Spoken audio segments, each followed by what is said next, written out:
I just want to say at the outset that this video is in no way, shape, or form targeted at specific individuals, even if individual comments ultimately serve at least partly as an inspiration for the content of this video. Because upon making my video about Dark Sun, I had a few, not too many comments along the lines of, just play the old game, bruh. Just engage with the old material, bruh. It doesn't matter if they change it, because in this case, of course, it is a tabletop game, and so you don't need to worry about this. And there are a couple of dimensions I need to take apart here, because it's not just about tabletop. It's also about video games. It's also about films. It really is, in the broadest sense, about entertainment as a whole.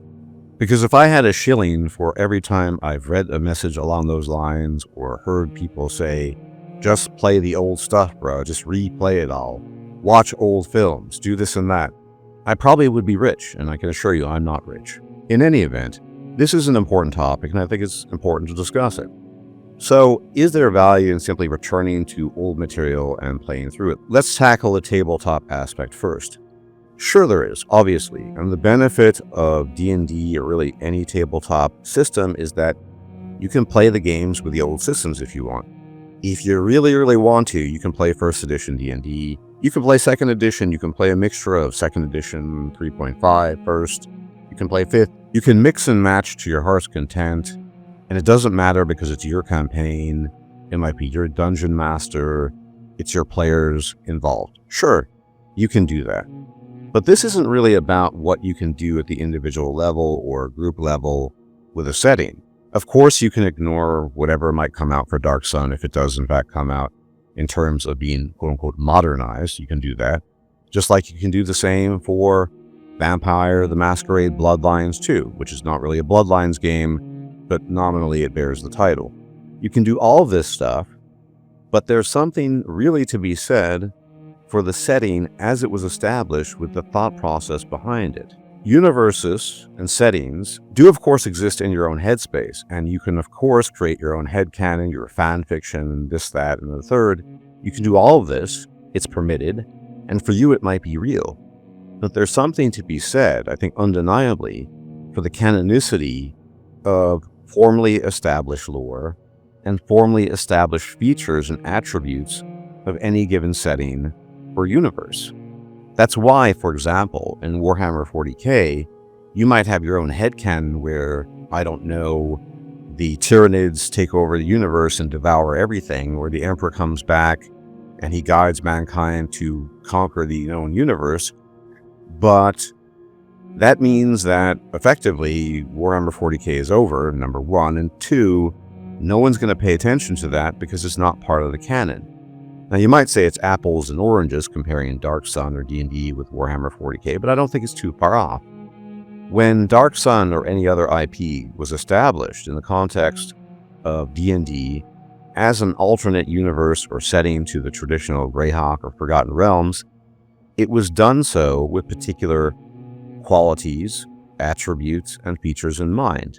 And things are then built upon that edifice of a set of features, a set of directions, a set of nuances, and you add to that the canonical stuff on top of that as to your understanding of the universe. Because let's look at it from the nuts and bolts perspective.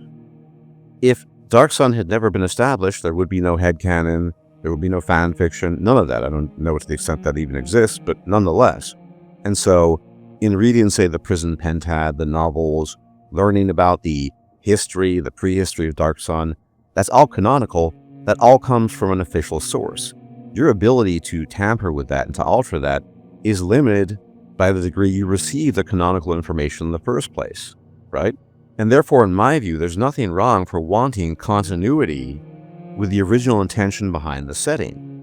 And more importantly, wanting more content in that spirit. Because this applies across the board. This isn't just about Dark Sun.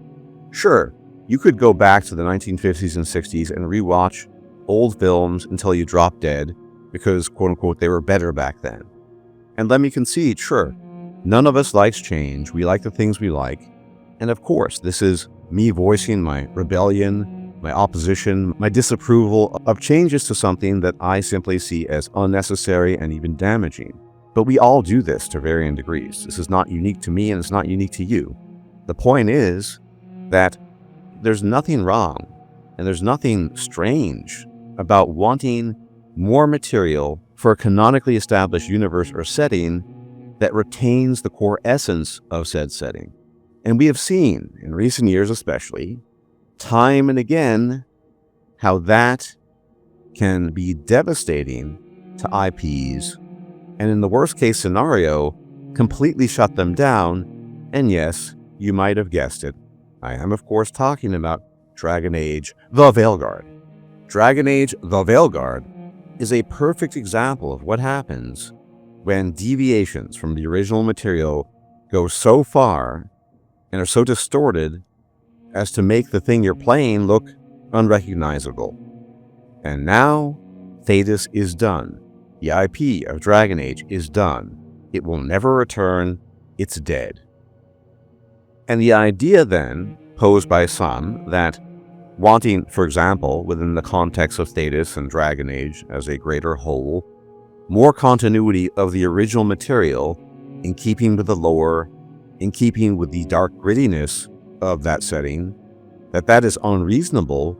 I think that proposition itself is unreasonable. Of course, fans of certain IPs want more of the stuff within the context of how it was established, that core essence, that core identity. Now, of course, you can deviate from that. And who knows, if the gods favor you, you might even attract a new audience. But to call it then the same thing, of course, you can use it to lead people on it. Vampire the Masquerade Bloodlines 2, which is basically an action game at this stage, which may still be okay-ish or good, but it does not carry that same DNA as the original game, and so on and so forth.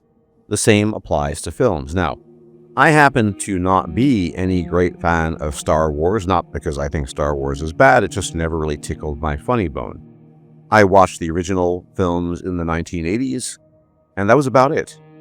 But I know for fans of Star Wars, the current iteration, the current incarnation of Star Wars is not Star Wars as they would wish it to be. And it also does not do particularly well, as far as I understand, in terms of revenue generation and in terms of attracting an audience. So, again, yes, you can play the old stuff. Yes, you can revise things in your own head. But the canonical aspect of things has power. And if you think about it, it has more power than anything you can come up with on your own. Because, let's be honest, let's keep it a buck here. It's just not that fun if all you have is your own fan fiction in your own head and maybe a friend that you talk about it with. It's much better when there's widely established lore, widely established parameters that you can discuss, dissect, interact with, and yes, play in. Which I think is evidently demonstrated, and I think rather well, in the context of Warhammer 40k, which I have been acquainting myself with over the past couple of months. It is a setting that has so much lore in it, but this lore comes from, for lack of a better way of describing it, official sources. Different authors writing different novels, other accoutrements and accessories that are added, and that gives rise and birth to people like Luton 09. Would Luton 09 have his following if everything were just his own headcanon? He wouldn't even have a channel. So having firmly established lore, continuity, canonical aspects, and a core identity is very important. And wanting to see that perpetuated into the future is totally normal and not unreasonable. You don't want to keep on watching the same old films again and again and again. Sure, you can do that. There are certain films that I have watched almost certainly a dozen, maybe even 20 times. Eventually, I want to be stimulated by new and engaging concepts, ideas within that core identity of whatever the particular thing might be it a film, be it a tabletop role-playing game, be it a video game. And when the departures from that fundamental view are too stark, you end up losing what you had. Things become formless. Things become unrecognizable. And therefore, I simply cannot agree with the somewhat tired and hackneyed statement at this stage of, just play the old games, bruh. Just watch the old films, bruh. Just create your own headcanon, bruh. Just play the game as you want, bruh. Yes, you can do that, But that does nothing to vitiate the argument I am making, and I think it is a good argument, that canonicity counts, that continuity counts, and that the core identity of any given IP is what had garnered the original interest of the acolytes of said IP, of the people that wanted to play it, wanted to watch the films, wanted to play the video games, etc., etc.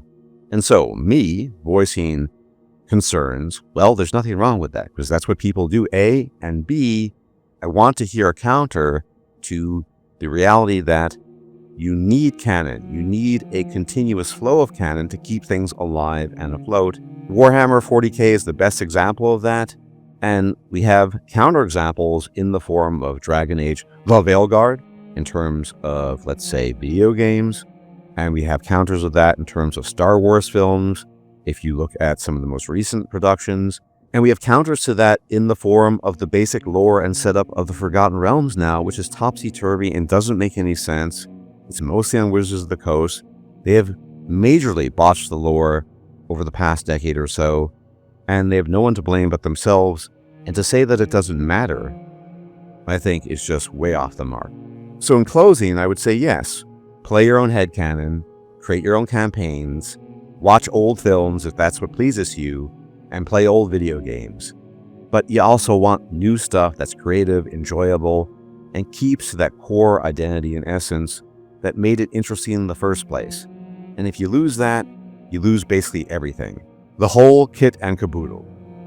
But as always, thank you for tuning in. And if you like my videos and you like my takes, you can leave a like, comment, share, and subscribe. It's much appreciated, as it does really help out my channel. I will check you out next time. Until then, take care and be well.